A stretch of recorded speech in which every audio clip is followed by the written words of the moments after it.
Donc nous revenons sur ce chapitre 10 que nous avons quitté donc il y a 2 semaines et nous nous sommes arrêtés sur l'un des juges nommés, donc Tola. Donc après Abimelech, une image, un type de l'Antichrist, et juste après lui, donc le peuple est là dans la confusion.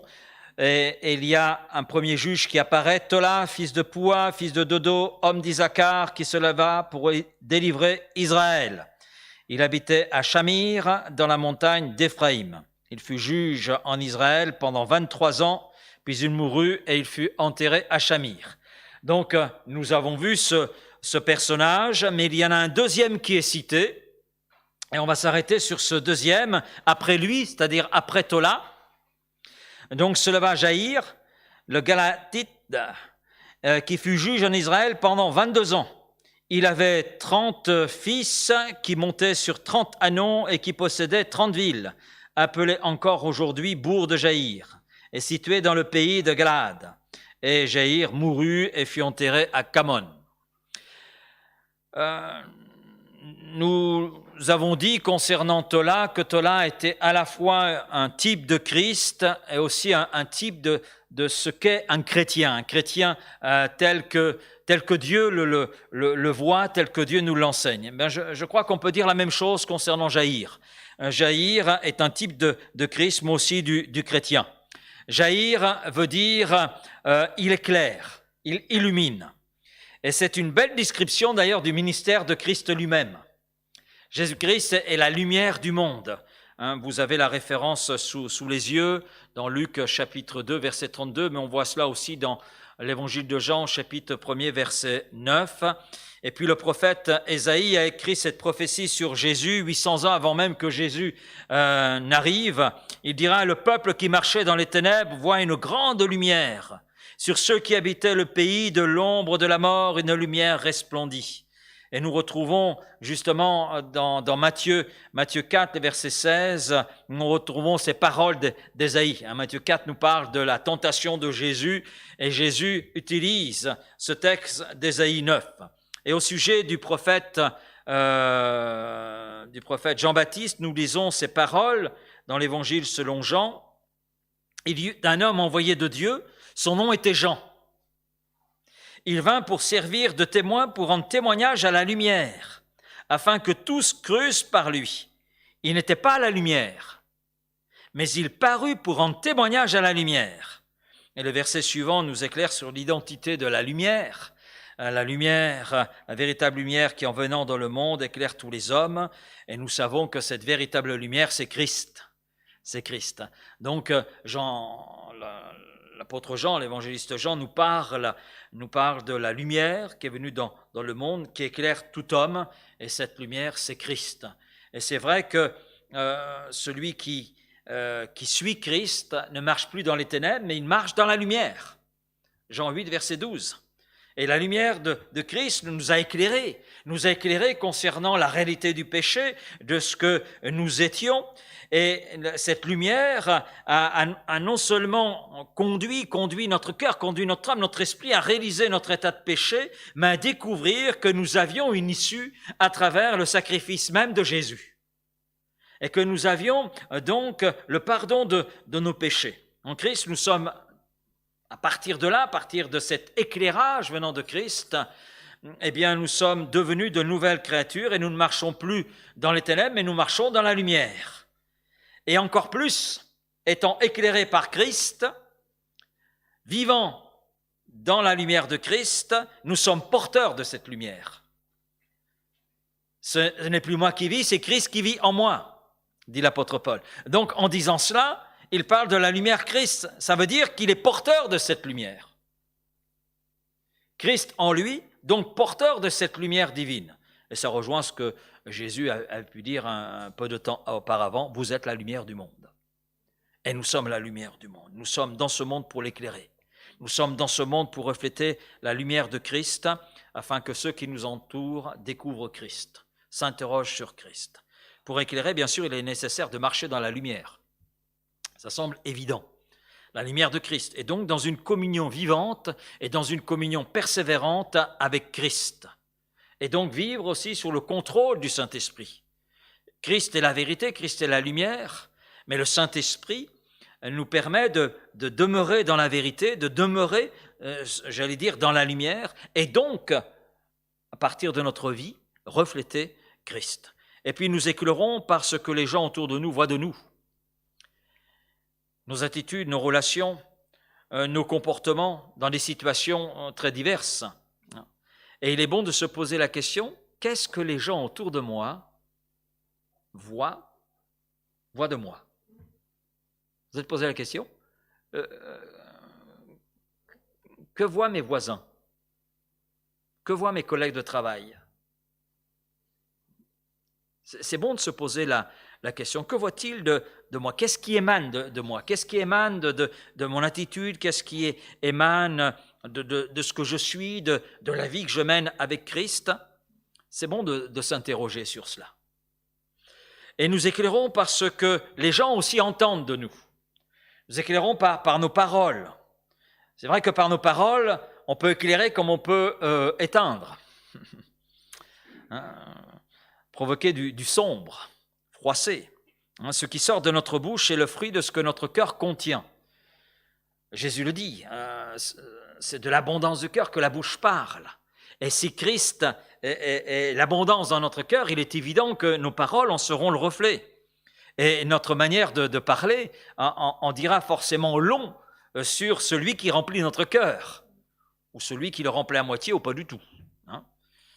Donc, nous sommes invités, comme Jaïr, à éclairer, à illuminer. Éclairer les hommes qui ont besoin de cette lumière, et je crois que plus que jamais, il y a besoin de cette lumière en ce monde. Les hommes qui nous entourent ont besoin de connaître Jésus-Christ, et ils ne peuvent connaître Jésus-Christ que s'il y a des porteurs de ce message de Christ, et nous sommes ces porteurs. Jaïr était de Galade. Galade, vous vous souvenez de ce que ça signifie? Vous vous souvenez plus? Bon, c'est pas grave. Je vais vous le dire. Ça signifie dur, rugueux, rocheux. Le nom Galade nous rappelle quoi? Nous rappelle le sacrifice de Jésus-Christ, le sacrifice de la croix. Ésaïe 50, versets 6 et 7. « J'ai présenté mon dos à ceux qui me frappaient et mes joues à ceux qui m'arrachaient la barbe. Je n'ai pas caché mon visage aux insultes et aux crachats. Cependant le Seigneur, l'Éternel, est venu à mon aide. Voilà pourquoi je ne me suis pas laissé atteindre par les insultes. Voilà pourquoi j'ai rendu mon visage dur comme une pierre. Et je sais que je ne serai pas couvert de honte. » Pour nous, cela nous parle de la discipline, de la rigueur qu'exige la vie sur les pas de Christ. Christ parle, c'est vrai, de sacrifice qui a été le sien. Et nous savons que cela a nécessité de la part de Jésus toute une discipline. Il aurait pu se laisser distraire. À un moment donné, la foule a voulu le faire roi. Mais il a dit non. Il s'est éloigné pour se retirer dans la présence du Père. Donc, le diable a cherché aussi de le distraire. Il ne s'est pas laissé distraire. Il est resté concentré sur la volonté du Père et son obéissance l'a conduit jusqu'à l'obéissance même de la croix. C'est pourquoi il était souverainement élevé. Et c'est pourquoi le Père lui a donné donc toute autorité.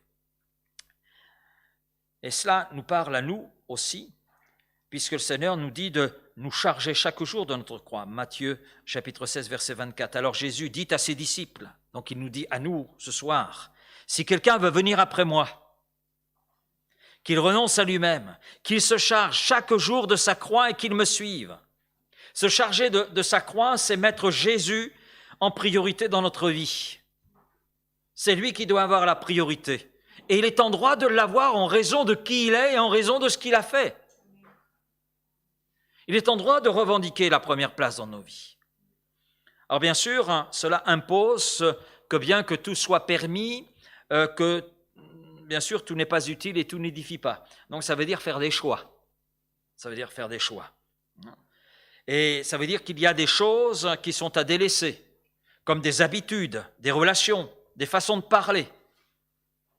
Il y a un vocabulaire qui n'appartient pas aux disciples de Jésus-Christ, qui n'appartient pas au royaume de Dieu. Il y a des habitudes qui n'appartiennent pas au royaume de Dieu.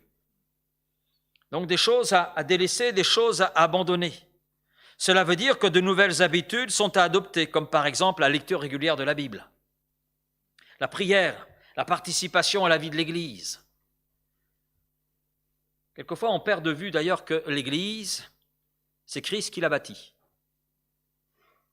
C'est lui qui a voulu l'Église. Et c'est son Église qu'il va enlever. Là, il n'est pas question de dénomination, de confession religieuse, etc. L'Église de Jésus-Christ, d'appartenir à une Église, à son Église, l'Église de Jésus. Et sur ces points, nous le savons, il est nécessaire d'avoir une discipline et une rigueur. Hein. Ça vous arrive de dire « Oh, je n'ai pas envie d'aller à l'Église ».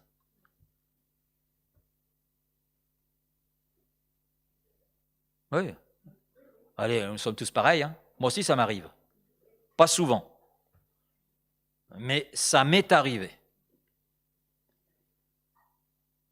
Alors si le pasteur commence à dire « j'ai pas envie d'aller à l'église », on ne va pas aller loin. Hein. Voilà. Mais je vous rassure, ce soir, j'ai envie d'être là. Donc, il n'y a pas de souci. Hein. Et j'aime l'église. J'aime l'église parce que je suis appelé à servir l'église. Je sers le Seigneur, mais en servant le Seigneur, je sers l'église. Parce que l'église, c'est lui qui l'a voulu. Et il l'a voulu pour nous, pour notre édification. Donc c'est vrai, sur tous ces points que j'ai cités, vie de prière, la lecture de la Bible, oui, ça nécessite d'avoir une discipline et une rigueur. Et Paul le dira, 1 Corinthiens 9, verset 26, « Moi donc, je cours non pas comme à l'aventure, je frappe non pas comme battant l'air, mais je traite durement mon corps, et je le tiens assujetti de peur d'être moi-même rejeté après avoir prêché aux autres. » Donc l'apôtre Paul était conscient pour lui-même de la nécessité dans sa vie spirituelle, dans sa relation avec Dieu, dans sa relation avec les églises et par rapport à l'exercice du ministère que Dieu lui avait confié, de s'imposer une hygiène de vie qui était quelque peu draconienne pour lui. Maintenant, je relève un point. Personne n'a imposé cette discipline de vie à Paul. C'est Paul qui a jugé que c'était nécessaire pour lui. Cette hygiène de vie qu'il s'est imposée, c'est pas un groupe qui lui a imposé, ce n'est pas les apôtres, les autres apôtres, non, c'est lui. Il dit bien, moi donc, c'est ma volonté, c'est mon choix de vie, c'est ma décision. C'est moi qui ai choisi, et il le précise bien. Cela veut dire que c'est quelque chose qui a retenti dans son cœur et qu'il a mis en place dans sa vie, parce que cela correspondait à ce que Dieu avait placé en lui. Cela ne veut pas dire que pour son voisin, ce sera la même chose. Ce fut son engagement pour parvenir au but qui était celui que Dieu avait pour sa vie. Peut-être que pour nous, les choses seront un peu différentes, ça, dans un autre domaine. C'est possible. Mais il est évident que si nous avons compris le but de Christ pour notre vie, le but de Dieu pour notre vie, il est évident que notre objectif sera alors de l'atteindre, ce but. Et donc, naturellement, nous mettrons tout en œuvre, tout en place, nous mettrons les dispositions nécessaires pour nous placer dans cette bonne perspective et atteindre le but.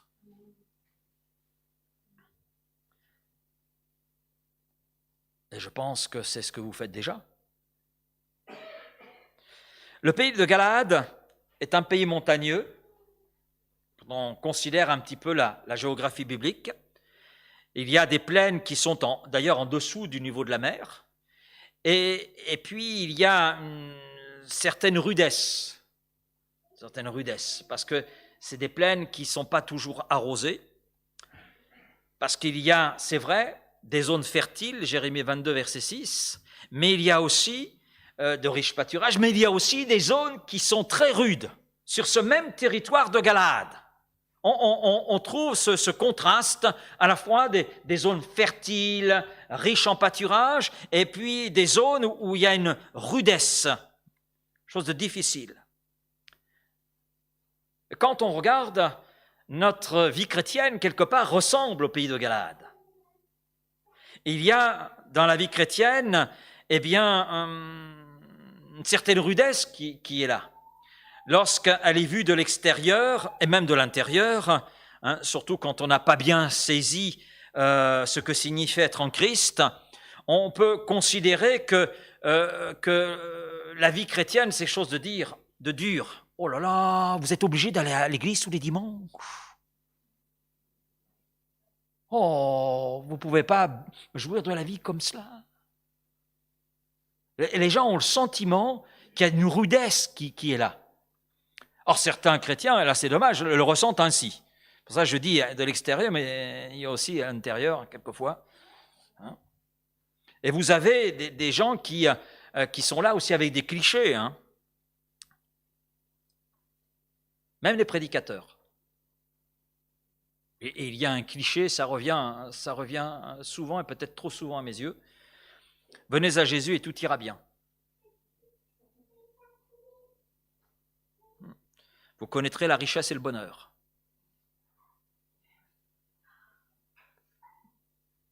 Oui, on a un héritage qui nous est réservé, je suis d'accord, oui.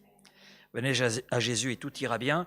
Disons, venez à Jésus-Christ et vous ne serez pas seul dans les moments de rudesse, dans les moments difficiles.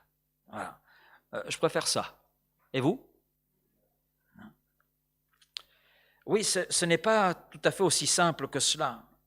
Jésus parle de porter sa croix. Il parle d'un chemin étroit et resserré. Et il ajoute que celui qui marche conformément à la parole de Dieu, eh bien sa vie, c'est vrai, portera du fruit. Elle sera fertile. Et c'est tout le développement d'ailleurs de l'évangile selon Jean au chapitre 15, avec l'image du cep et des serments. Mais comme pour Galade, il y a dans la vie chrétienne aussi des zones rudes, des zones qui ne sont pas toujours recouvertes de riches pâturages. Des fois, c'est difficile. L'épreuve est là, la difficulté est là. L'épreuve à différents niveaux. Maintenant, j'ai constaté, et vous l'avez certainement lu, qu'à Galade, il y a un baume particulier. On l'appelle d'ailleurs le baume de Galade. Et un baume qui était précieux, faisait un commerce avec cela, un commerce qui rapportait, parce que c'était un baume très précieux, et un baume qui était efficace pour guérir les blessures. Il en est question dans Genèse, chapitre 37, verset 25. Il en est question dans Jérémie, chapitre 8, verset 22, et chapitre 46, verset 11. Et d'ailleurs, le baume de Galade se vend encore aujourd'hui. Et il demeure précieux. Vous regardez sur Google, et vous trouverez sur Google la possibilité d'acheter le baume de Galade. Bon, je ne sais pas si c'est du vrai ou du faux, ça reste encore à prouver. Bon. Mais ce baume de Galade, selon la parole de Dieu, avait le pouvoir de guérir. Et je crois que nous avons, c'est vrai, dans notre vie chrétienne, besoin aussi du baume de Galade. Et c'est très intéressant parce que dans le livre du prophète Jérémie, on apprend que le baume de Galade, c'est la parole de Dieu dans la bouche des prophètes. Les prophètes sont comme les médecins envoyés par Dieu pour apporter le remède qui peut guérir le peuple. Et on trouve dans le psaume 107 une correspondance. Dans leur détresse, ils crièrent à l'Éternel et il les délivra de leurs angoisses. Il envoya sa parole et les guérit. Et il les fit échapper de la fosse. Et c'est vrai que la parole de Dieu, lorsque nous la recevons, la laissons produire son effet sous l'action du Saint-Esprit, apporte à notre homme intérieur la guérison dont nous pouvons avoir besoin lorsque la vie chrétienne est rude. Mais apporte aussi la guérison dont notre corps peut avoir besoin.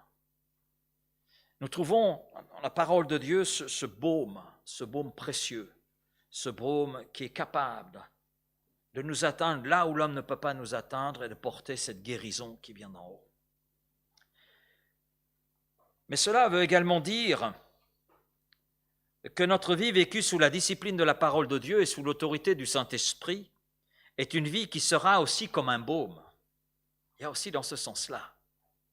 On peut avoir besoin de ce baume de Galade, de la parole de Dieu, parole particulière venant de Dieu à un moment donné parce qu'on est là dans un temps de rudesse, de difficulté, d'épreuve. Et Dieu, par sa parole, vient nous toucher, vient apporter la guérison, vient mettre ce baume. Mais mais cela veut dire aussi que si nous vivons sous la discipline de la parole de Dieu et de l'Esprit de Dieu, notre vie pour celui qui a besoin, pour celui qui souffre devient un baume. Par notre vie et tout ce qui va en émaner, eh bien nous communiquons un message, pouvons communiquer une parole qui nous est là communiquée par Dieu, communiquée par le Saint-Esprit et qui va faire du bien, qui va apaiser un cœur, qui va rafraîchir, qui va conduire vers la guérison. Je lisais un message tout à l'heure sur une personne qui a écouté la prédication « Que fais-tu de ton passé ?» Et je lisais le commentaire d'une personne qui a suivi sur le Facebook, qui suit régulièrement d'ailleurs. Et cette personne a écrit ceci: « Cette parole a été rafraîchissante pour ma vie. » Ben, j'y amène, Seigneur. Amen. Et nous pouvons les uns les autres être ce baume de Galade pour ceux qui souffrent, pour ceux qui ont besoin, pour ceux qui nous entourent. Jaïr se leva après lui, donc après Tola, se leva Jaïr, le Galadite, qui fut juge en Israël pendant 22 ans. Alors il se leva.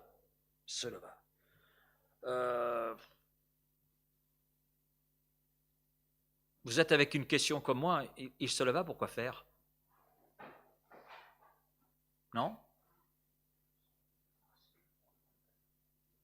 Oui, si vous regardez Tola, il est dit, il se leva pour délivrer Israël.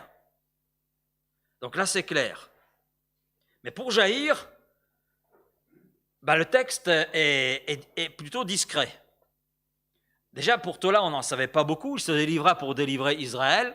Qu'a-t-il fait exactement? On ne sait pas. Et pour Jaïr, alors là, on en sait encore moins. Il s'est levé, pourquoi? Bon, il est sûr qu'il s'est levé. On est au moins sûr de cela.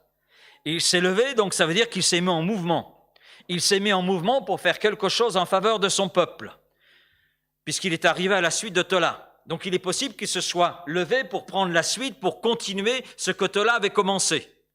Maintenant, on ne le sait pas exactement, puisque cela ne nous est pas dit. Mais peut-être que l'écrivain ne précise pas les choses concernant Jaïr pour éviter une répétition et simplement nous dire il se leva pour faire comme Tola. C'est possible. Ce que nous savons et ce qui est sûr, c'est qu'il fut juge donc en Israël, donc appelé par Dieu et revêtu du Saint-Esprit. Donc il s'est vraiment levé pour faire quelque chose, puisqu'il était juge. La durée de son mandat, on la connaît. Il fut juge en Israël pendant 22 ans. Ce qui veut dire que Jaïr a su maintenir la paix acquise par Tola. Et peut-être que Dieu ne lui a demandé d'ailleurs que cela, que de maintenir ce que Tola avait gagné, maintenir la paix. Mais on sait une autre chose, c'est qu'il a été fidèle jusqu'au bout concernant sa mission. Il fut juge en Israël pendant 22 ans. Voilà. Donc, le temps que Dieu lui a demandé.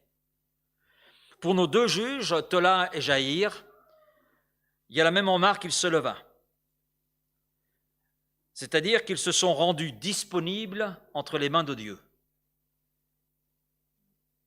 pour faire ce que Dieu voulait qu'ils fassent, comme Dieu voulait qu'ils le fassent. Ça veut dire qu'ils se mirent en mouvement pour agir, conformément à la volonté de Dieu. Cela veut dire qu'ils se mirent sur leurs deux pieds, tels qu'ils étaient, avec les forces qui étaient les leurs, en comptant sur Dieu pour la suite. Après lui se leva Jaïr. Ma première pensée, quand j'ai lu et relu ce texte, j'ai dit, ok, j'ai imaginé. Se leva, donc ça veut dire qu'il était soit assis ou couché. Donc il s'est levé, il s'est mis en mouvement. Il ne s'est pas levé pour être statique, il s'est levé pour faire quelque chose, on ne sait pas quoi. Il se levait avec les forces qui étaient les siennes. Parce qu'il n'est pas dit, il se leva agité par le Saint-Esprit. Non, il se leva. Voilà. il s'est mis en action, il était là disponible. Exactement comme Tola l'a été. Mais Tola, c'est précisé, pour délivrer Israël, pour jaillir. Mais lorsque nous lisons la parole de Dieu, nous constatons que l'expression « il se leva » revient assez souvent.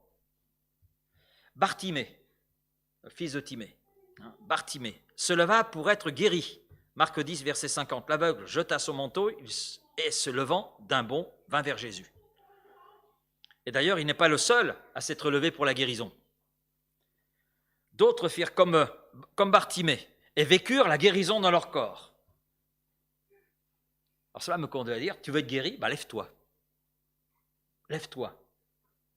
Lève-toi devant le Seigneur. Remets ta vie, remets ton besoin, remets ce que tu es entre les mains du Seigneur, afin que lui transforme ce qui a besoin d'être transformé, qu'il guérisse ce qui a besoin d'être guéri.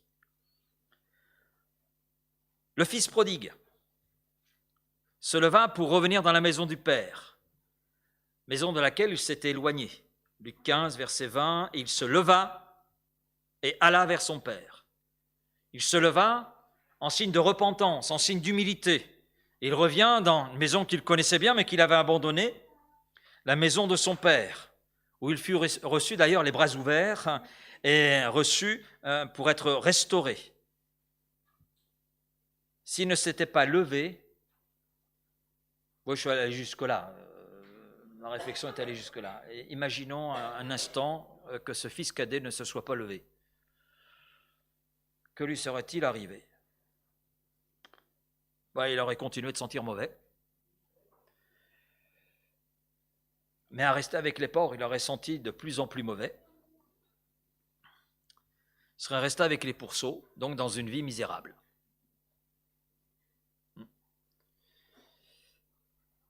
Oui, parce que l'odeur des pourceaux l'aurait tellement imprégné qu'on aurait eu des difficultés de faire la différence entre lui et les pourceaux. Mais il s'est levé. Il s'est levé. Il s'est levé pour revenir dans les bras du Père. Il s'est levé pour revenir dans la demeure du Père. Et ça lui a coûté de se lever. Ça lui a coûté.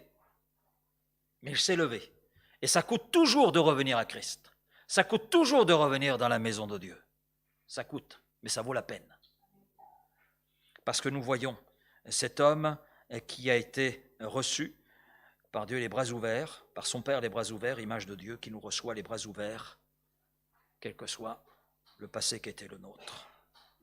Philippe, l'évangéliste. Alors lui, il vivait de beaux moments à Samarie. Il était en train de vivre un réveil spirituel.